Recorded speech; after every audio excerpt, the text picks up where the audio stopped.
Greetings and peace. I hope you and yours are doing well today, wherever you might be watching this from. And I hope you benefit from this video that I have to offer, which will be titled, Why Non-Whites Should Have Healthy Boundaries When Dealing with the White Race. And again, I represent myself only as a free man under free speech. I do not represent any individual or organization. And there might be some hard truths in this video that many of you might not like, but I have to address it from my perspective as a free man. And I've been on this earth for almost 32 years. I've had the privilege of growing up in different cultures in the East and the West, coming to the West at a young age and learning to survive in different realities and cultures to be able to fit in and progress in this journey called life. And in my experience growing up in America, I can only speak for myself on an individual basis, that in terms of dealing with the white race, whether it was friends who I've always been loyal to, I always done right by them, or people that I always stuck by, but in my experience, I have found them to be duplicitous, two-faced, and there's just something in their nature, in their blood, and in their genetics which makes them hostile towards people that are not white. And that's 80 to 90% of the people of the white race, whether it's in the Americas or in Europe. And this is something that we have to consider, that first, what is the definition of an American?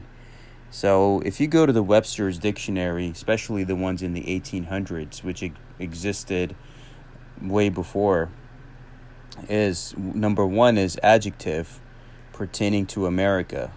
Now there's another definition of American, which is noun, a native of America originally applied to the aboriginals or copper-colored races, found here by the Europeans but now applied to the descendants of Europeans living or born in America.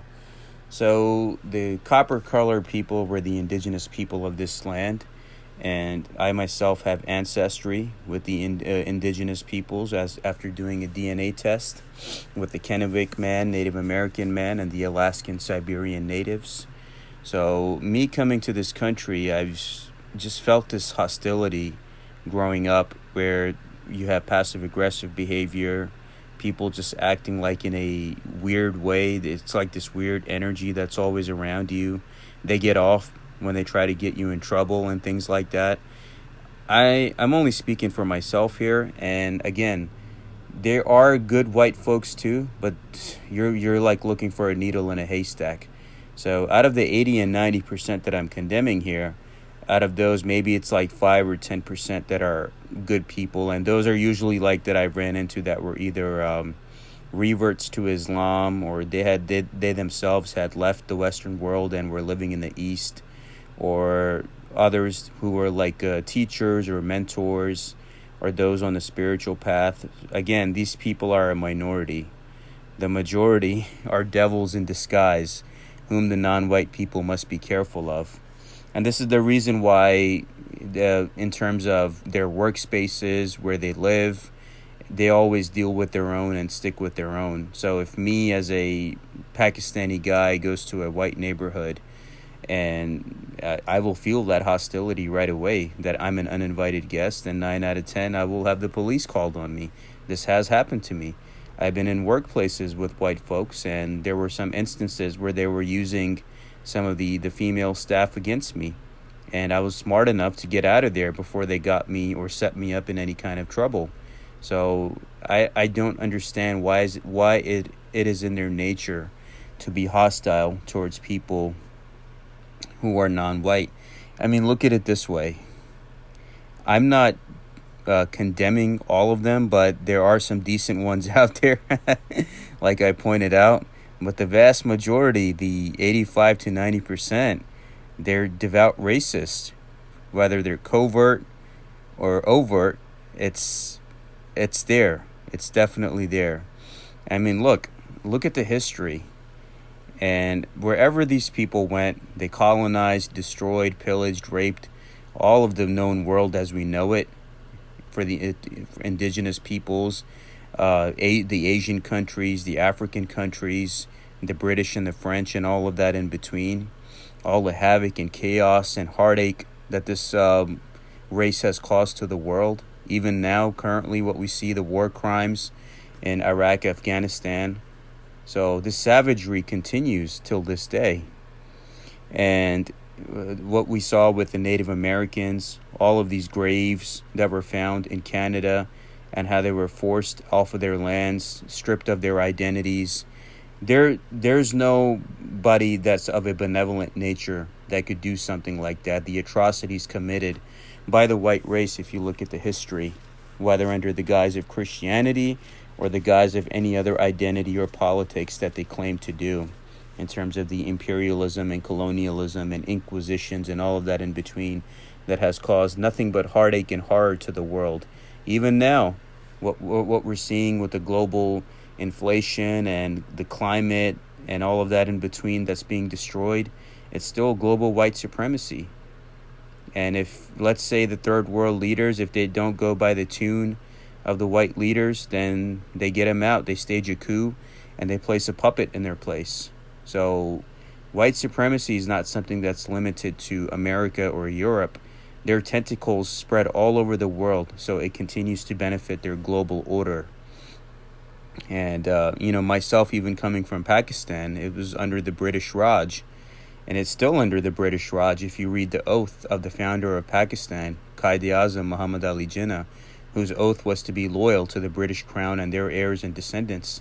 So my country has never gotten freedom. My people are still suffering in terms of all of their resources and policies which do not represent them. And again, it's like me dealing with the African American community here in America. I'm a Muslim, right? I could go to the most dangerous neighborhood in America, where, let's say, O Block in Chicago, and if they know I'm a Muslim, they will respect me. There's something in their blood and in their genetics where they respect the Muslim people because of their history with the Moors, and it's in their blood. So I would be safe in those neighborhoods. But if I go to a rich white neighborhood, I would be a target.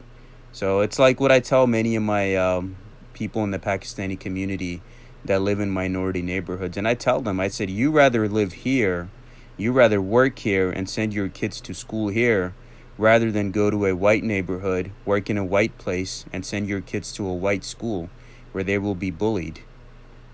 I know a good friend of mine, whose name I will not mention, who served in the Iraq War as a translator for the Marine Corps. And he even lost his leg and family in the process. But he was able to get help and come to the West. And when he came, the people bullied him. He couldn't speak English to defend himself, and they called him a terrorist. That's exactly what I'm talking about. There was another person I know in the Sikh community, because a lot of the Sikhs were unfortunately targeted as well. And they were called as terrorists, and that kid who was in high school ended up committing suicide, and his family's devastated. But who's holding the white people accountable for their disgust and their malice and their hatred that's in their blood and in their genetics for people who are not like them? So please excuse me. I know I might lose subscribers and friends over this, but at this point I really do not give a fuck. And I'm really disappointed that people are not coming together as a human family and are not doing the right thing in terms of standing up to the evil in the world. I mean, what hasn't the white race done in terms of their colonialism, inquisition, raping, pillaging the world of its resources, interfering in people's policies in their countries, not letting people persevere, whether it was spreading AIDS, whether it was the Black Holocaust, the Native American Holocaust, wars killing Black and Browns people of the world. And now they're facing their own karma with inflation and people trying to survive and all of that in between here. And then you look at the Tuskegee and its experiment with syphilis and all of that in between.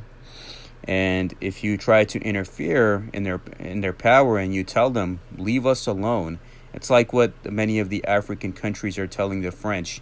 Leave our countries. We do not want you here. We want our own sovereignty, even though it's post-colonialism. but yet those tentacles are still there. So a lot of these countries only have independence on paper, but in reality, the British and the French and the Americans and other white powers still covertly control them, with India, Pakistan, and also with the African countries. And look what the French are doing. They're still not leaving. So that's a defiance when you tell somebody to leave your house, but they still don't want to leave. So they make it clear that they intend to hold on to their power. And why, even when good people, good non-white people come together to help people, form organizations, uplift fallen humanity, they're always targeted by these people and brought down and their organizations destroyed so they cannot help their people. So when they say the white man is the devil, I'm finding some truth to that. I mean, even Hollywood kind of shows you that, right? Where God is always portrayed by a non-white character, whether it's in the Lucifer TV show or Bruce Almighty, and then the devil is always portrayed by a white man, as we see in Constantine, as we saw in Lucifer as well.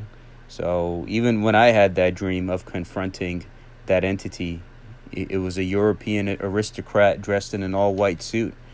So this is the race that has caused the most damage to the world. I mean, I grew up in the post-Islamic or in the post 9/11 world as an Islamic being here in America, and I cannot tell you how many times I had to defend my faith and my race for something I had nothing to do with. So who's holding the white people accountable for their colonialism, pillaging, raping of the world, their global white supremacy and policies which are still interfering and hurting black and brown people of the world, the school shootings, the people who are child predators, and all of that in between? Why aren't they being all painted with a broad brush? Why do, when somebody that's of a non-white character goes into a white neighborhood or works in a white place or all of that in between, they target him and set him up or character assassinate him and try to run him out or make him do something and try to get him in trouble? What is in their blood or genetics that makes them has that so much hatred that they possess towards people that are non-white? That's what I'm trying to figure out. If you know what's in their blood and genetics that makes them like that, where that you could just feel that energy of evil off of them. Like, I've encountered people, I'm always a good-natured person, I smile and interact with all, but you could just feel, but I'm also spiritually intuitive, you could feel that evil and malice from them. So in my understanding so far, in my dealings, traveling the world and being in America for as long as I have, I made that conclusion that, yeah, of course, the good white people that are on your wavelength, or who are spiritual people or religious people, you could deal with them, but the vast majority of them, you got to have a healthy boundary. Just stay away from them as far as you can in terms of your living, working, and all of that in between. If you're in a position where you have no choice but to deal with them, such as work or school, just keep it at that. But the vast majority of your life, you got to avoid them. It's like that movie Get Out, right? Where the guy's in a relationship with a white woman, but she's leading him to a disaster. So it's not as good as it seems all the time. Again, this is a controversial video that I'm making, but hey, those that know, they know. So I'm not here to sugarcoat anything. I'm at that point where I really don't care anymore. And I've tried everything that I could in terms of integration. But this is another thing that I tell non-white people is, don't degrade yourself for their acceptance, because these people will never accept you or like you from their hearts. So just like how they're living in their own neighborhoods, they work with their own, deal with their own, you kind of have to do the same thing in order to survive. Where when you come to America, especially, Pakistanis, they have either they're driving Uber, they're driving taxis, they're working at gas stations and 7-Elevens, or they have their own business because corporate America or other jobs in America or careers, they would never hire them. I see it all the time.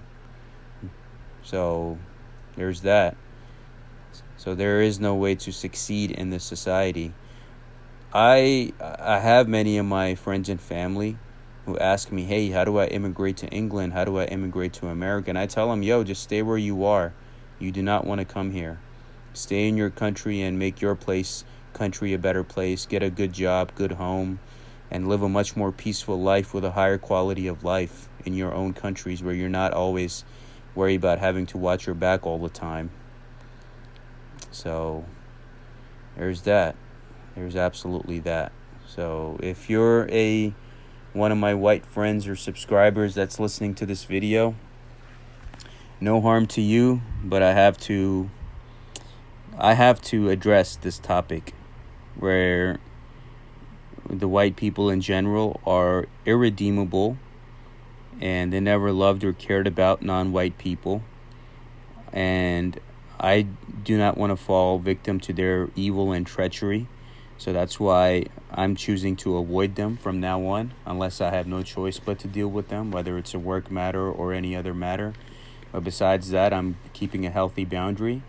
And again, like I said, there's a major difference if I go to a black neighborhood, let's say a dangerous neighborhood with gangs and stuff, and they see that I'm a Muslim.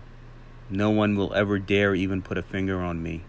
But if I go to any white neighborhood, 9 out of 10, I might be dealing with some kind of a confrontation, whether it's civilian or with police, because I am not welcome there. So there's that. There's absolutely that. So I hope you're able to take something away from this. And again, I represent myself only. And if this offends you and you want to unsubscribe, then you can go kick rocks and do that. But for those that understand where I'm coming from, I thank you for sticking by me. You're one of those few 10% good white people, and I appreciate you. And I hope you also give a wake-up call to the vast majority of your brothers and sisters to tell them to get their acts together, because the future will not consist of them when the time comes. Thank you.